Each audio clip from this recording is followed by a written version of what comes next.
Hi friends, welcome to biology for DSC. నేను మీ Harileela. Friends, DSC school assistant జీవశాస్త్రం ప్రశ్నల నిధి అనే పుస్తకంలో పార్ట్ 14 వీడియోని చూద్దాం. వీడియోలోకి వెళ్ళే ముందు బయాలజీ ఫర్ డిఎస్సి ఛానల్ని లైక్, షేర్, సబ్స్క్రైబ్ చేయండి. Stay tuned and keep watching.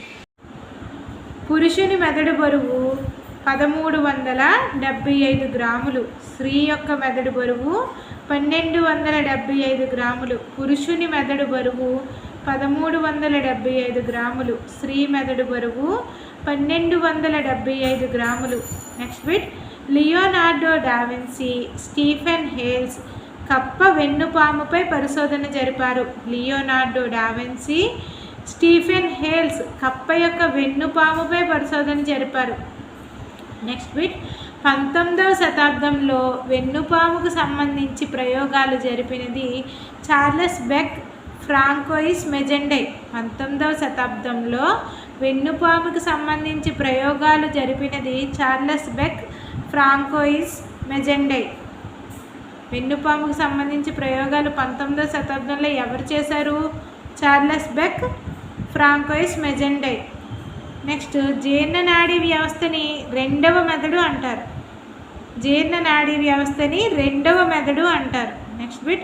Longer Hans పుటికలను కనుగొన్నది Paul Langerhans. Langerhans పుటికలను కనుగొన్నది Paul Langerhans. Next point. క్లోమం నుంచి ఇన్సులిన్ను వేరు చేసిన వారు టొరంటో, బాంటింగ్ బెస్ట్, మెక్లాడ్. క్లోమము నుంచి ఇన్సులిన్ను వేరు చేసిన వారు టొరంటో, బాంటింగ్ బెస్ట్, మెక్లాడ్. క్లోమం నుంచి ఇన్సులిన్ వేరు చేసింది టొరంటో, బాంటింగ్ బెస్ట్, మెక్లాడ్. హార్మోన్లను కనుగొన్నది స్టార్లింగ్. హార్మోన్లను కనుగొన్నది స్టార్లింగ్. క్లోమం నుంచి ఇన్సులిన్ వేరు చేసిన వారు టొరంటో, బాంటింగ్ బెస్ట్, మెక్లాడ్. హార్మోన్లను కనుగొన్నది స్టార్లింగ్. ఎడ్రినలిన్ అనేది పోరాట లేదా పలాయన హార్మోన్. ఎడ్రినలిన్ అనేది పోరాట లేదా పలాయన హార్మోన్. Next point. ఓట్ ధాన్యపు అంకురంపై పరిశోధన చేసింది ఎఫ్డబ్ల్యూ వెంట్. ఓట్ ధాన్యపు అంకురంపై పరిశోధన చేసింది ఎఫ్డబ్ల్యూ వెంట్. సాధారణంగా 13 నుంచి 19 సంవత్సరాల మధ్య వయస్సును కౌమార దశ అంటారు.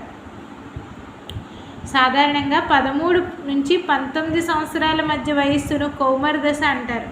వ్యక్తి యొక్క సంపూర్ణ ఎత్తు ప్రస్తుత ఎత్తు బై ఎత్తు శాతము ఇంటూ 100. వ్యక్తి యొక్క సంపూర్ణ ఎత్తు ఈక్వల్ టు ప్రస్తుత ఎత్తు బై ఎత్తు శాతము ఇంటూ 100. ప్రస్తుత ఎత్తు బై ఎత్తు శాతము ఇంటూ 100. నెక్స్ట్. స్వరపేటికలో 9 మృదులాస్థి ఎముకలు ఉంటాయి. దీనిలో థైరాయిడ్ మృదులాస్థి చాలా పెద్దది. స్వరపేటికలో 9 మృదులాస్థి ఎముకలు ఉంటాయి. స్వరపేటికలో ఉండే ఎముకల సంఖ్య 9 అన్నమాట. 9 మృదులాస్థి ఎముకలు ఉంటాయి. దీనిలో థైరాయిడ్ మృదులాస్థి చాలా పెద్దది. స్వరపేటికలో 9 మృదులాస్థి ఎముకలు ఉంటాయి. దీనిలో థైరాయిడ్ మృదులాస్థి చాలా పెద్దది.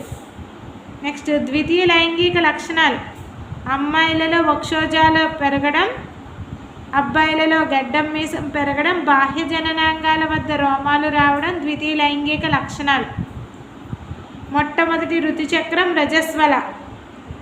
మొట్టమొదటి ఋతుచక్రం రజస్వల. మెనోపాజ్. 45 నుంచి 50 సంవత్సరాల వయసులో ఋతుచక్రం ఆగిపోవడం మెనోపాజ్. 45 నుంచి 50 సంవత్సరాల వయసులో ఋతుచక్రం ఆగిపోతుంది. దీన్నే మెనోపాజ్ అంటాం. నెక్స్ట్. ఋతుచక్రం 28 నుంచి 30 రోజులకు ఒకసారి వస్తుంది. ఋతుచక్రం 28 నుంచి 30 రోజులకు ఒకసారి వస్తుంది. Next point. మన దేశంలో 15 సంవత్సరాలు అంతకన్నా ఎక్కువ వయసు గలవారు పాన్ మసాలా తీసుకునే వారి శాతము 57.57%. మన దేశంలో 15 సంవత్సరాలు లేదా అంతకన్నా ఎక్కువ వయసు గలవారు పాన్ మసాలా తీసుకునే వారి శాతము 57.57%. కౌమార విద్య రెడ్ రిబ్బన్ క్లబ్. కౌమార విద్య రెడ్ రిబ్బన్ క్లబ్. కౌమార దశ ఒడిదుడుకులతో కూడిన దశ అని చెప్పినది స్టాన్లీ హల్.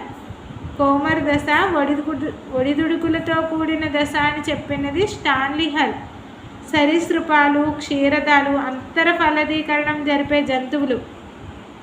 సరీసృపాలు, క్షీరదాలు అంతర ఫలదీకరణం జరిపే జంతువులు. నెక్స్ట్ పాయింట్, సంయుక్త బీజంలో సమవిభజనలు జరుగుతాయి. సంయుక్త బీజంలో సమవిభజనలు జరుగుతాయి. సంయుక్త బీజంలో సమవిభజనలు జరుగుతాయి. నెక్స్ట్, ద్విధా విచ్ఛత్తి ద్వారా కోల్పోయిన శక్తిని తిరిగి సంపాదించడానికి సంయుగ్మం అనువైన చర్య. ద్విధా విచ్ఛత్తి ద్వారా కోల్పోయిన శక్తిని తిరిగి సంపాదించడానికి సంయుగ్మం అనేది అనువైన చర్య.